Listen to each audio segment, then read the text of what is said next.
বাংলাদেশ জামায়াতে ইসলামী প্রাক্তন ভারপ্রাপ্ত secretary general জনাব এটিএম আজাদ সাহেবকে ব্রিটিশ সরকারের আমলে তখনকার যিনি আপিল বিভাগ মৃত্যুদণ্ডাদেশ প্রদান করেছে, সেই মৃত্যুদণ্ডাদেশের বিরুদ্ধে আমরা রিভিউ আবেদন দায়ের করেছিলাম। সেই রিভিউ আবেদন আজকে আংশিক শুনানি হয়েছে। আগামীকালকে সকালবেলা আবার আইটেম হিসেবে শুনানি হবে। আজকে প্রাথমিকভাবে কথোপকথনের এক পর্যায়ে মাননীয় আপিল বিভাগ সন্তুষ্ট হয়ে আমাদের কাছে এডিশনাল গ্রাউন্ড চেয়েছে, কোন কোন গ্রাউন্ডে রিভিউ করা হবে। তার জন্য আমরা 7টি গ্রাউন্ড তৈরি করা হয়েছিল আগে। এই 7টি গ্রাউন্ডের কপিও আজকে আদালতে জমা দেওয়া হয়েছে এবং এই গ্রাউন্ডে লিভ হবে কি হবে না এই মর্মে আগামীকালকে সকালে শুনানি হবে এবং শুনানি অনুযায়ী বা পরবর্তী আদেশ আদালত পরবর্তী আদেশ প্রদান করবেন। মূলত আদালতকালীন আদালত ওনাকে 3টি ঘটনায় মৃত্যুদণ্ডাদেশ দিয়েছিল এবং ওই মামলায় আরেকজন মাননীয় বিচারপতি তখন ভিন্ন মত পোষণ করে ওনাকে খালাস দিয়েছিল এবং এই বিষয়গুলো এই রিভিউ আবেদনে উঠে এসেছে। আমরা আশা করি আগামীকালকে মাননীয় আদালত আমাদের এই এডিশনাল গ্রাউন্ডে লিভ মঞ্জুর করে পরবর্তী করণীয় সম্পর্কে আমরা আদালতের নির্দেশনা অনুযায়ী পরবর্তী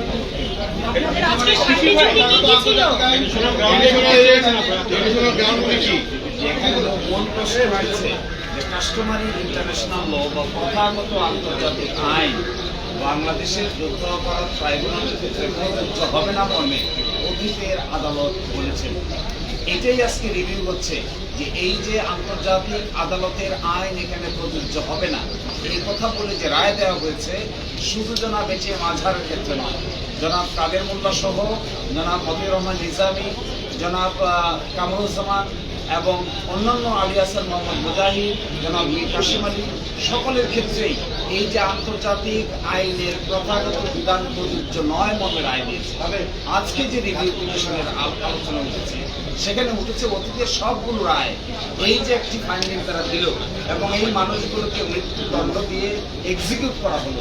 আজকে যদি সেই সব রায়গুলো এই পয়েন্টে রিভিউ হয় তাহলে আন্তর্জাতিক আইনের অ্যাপ্লাই না করার কারণে যে অবিচার হয়েছে সেটা নতুন করে আবার প্রমাণ। শিশির ভাই সিনিয়র আইনজীবী প্রবীণ নিয়োগীকে আপিল বিভাগ ডেকেছিলেন, তার কাছে কি জানতে চেয়েছেন এবং তিনি কি বলেছেন? আরেকটা প্রশ্ন হচ্ছে মানে লিভের প্রশ্নটা কেন এটা জানতে চেয়েছেন। আপনারা জানেন যে আপিলটি হয়েছিল এটি যুদ্ধাপরাধ ট্রাইব্যুনালের রায়ের বিরুদ্ধে সরাসরি আপিল দায়ের করা হয়েছে।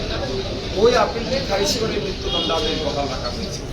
এখন এসে প্রশ্ন করা হয়েছে যে এই আপিলের বিরুদ্ধে যে রিভিউটি দায়ের করা হয়েছে এখানে কোনো লিভ গ্রান্ট করতে হবে আগে নাকি সরাসরি রিভিউ পিটিশনটি অ্যালাউ করতে পারবে।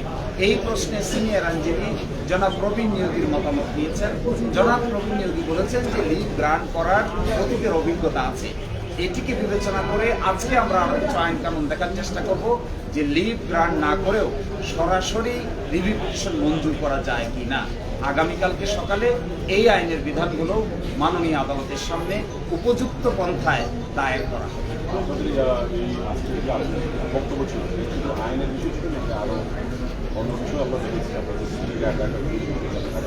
এখানে কথা উঠেছে যে কাস্টমারি ইন্টারন্যাশনাল ল ছাড়া অর্থাৎ প্রথাগত আন্তর্জাতিক আইনের যে বিধান এই বিধান ছাড়া ইন্টারন্যাশনাল ক্রিমিনাল কোর্টের কোনো বিচার করা সম্ভব নয়। এই বিচার হয়েছে সিয়েরা লিওনে, এই বিচার হয়েছে রুয়ান্ডাতে, এই বিচার হয়েছে ইউগোস্লাভিয়ায়, এই বিচার হয়েছে টোকিওতে। সব জায়গায় ইন্টারন্যাশনাল ক্রাইমস ট্রাইব্যুনাল যারা ছিল তারা কাস্টমারি ইন্টারন্যাশনাল লকে অ্যাপ্লাই করে বিচার করেছে, কিন্তু আমাদের দেশের কোর্ট এসে বলেছেন যে এটা একটা ডোমেস্টিক ট্রাইব্যুনাল, এখানে আন্তর্জাতিক প্রথাগত আইনের কোনো প্রযোজ্যতা নাই। আজকে আমরা সেই প্রশ্নই তুলেছি যে আন্তর্জাতিক অপরাধের প্রযোজ্যতা ছাড়া ওই আইনগুলোর বিধানের প্রযোজ্যতা ছাড়া এই মামলার বিচার করা পসিবল নয় এবং যা করা হয়েছে তা আইনসম্মতভাবে করা হয়। মোস্ট ইম্পর্টেন্টলি সবচেয়ে ইম্পর্টেন্ট কথা হলো কেন আন্তর্জাতিক আইনের বিধানকে বাতিল করতে হলো বিচার করতে গিয়ে। আমরা বলেছি যে আন্তর্জাতিক আইনের বিধান যদি মানা হয় তাহলে যাদেরকে এইভাবে মৃত্যুদণ্ডাদেশ দিয়ে এক্সিকিউট করা হয়েছে তাদেরকে এইভাবে মৃত্যুদণ্ডাদেশ দিয়ে সাক্ষ্য প্রমাণের অভাবে তাদেরকে মৃত্যুদণ্ডাদেশ দেওয়া সম্ভব ছিল না। এই জন্যই তারা আন্তর্জাতিক আইনের বিধানকে অ্যাপ্লাই না করে ডোমেস্টিক আইনের বিধানকে অ্যাপ্লাই করার চেষ্টা করেছেন। কারণ কি জানেন, আরো ইন্টারেস্টিং বিষয়, কারণ এই আইনে বলা আছে যে সাক্ষ্য আইন এবং ফৌজদারি কার্যবিধি অ্যাপ্লাই করা হবে না। যদি সাক্ষ্য আইন ফৌজদারি কার্যবিধি অ্যাপ্লাই করা না হয় তাহলে বিচারটা হবে কোন আইনে?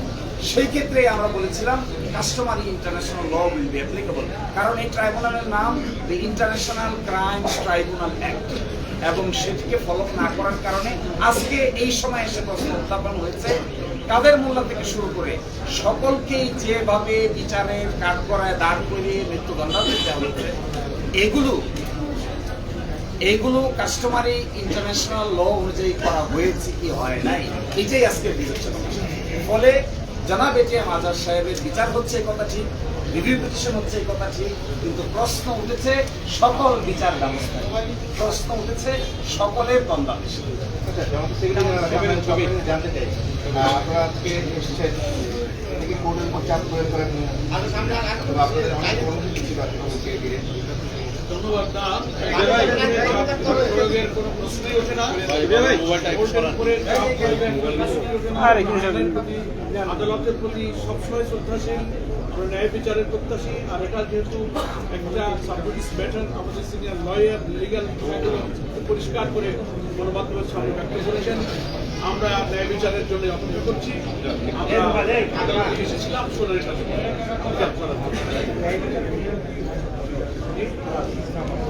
সেটা তো আমরা কালকে আবার শুনানি হবে। আদালত শুনানি শেষে নিশ্চয়ই কোনো আদেশ দেবেন। আমাদের সিনিয়র লয়াররা সেখানে থাকবেন, ডিসাইড। আমরা সেটা ওয়েট করছি, আমরা ন্যায় বিচারের জন্য ইনশাআল্লাহ আদালতে জুলুমের বিরুদ্ধে ন্যায় বিচার আমরা ইনশাআল্লাহ পাবো।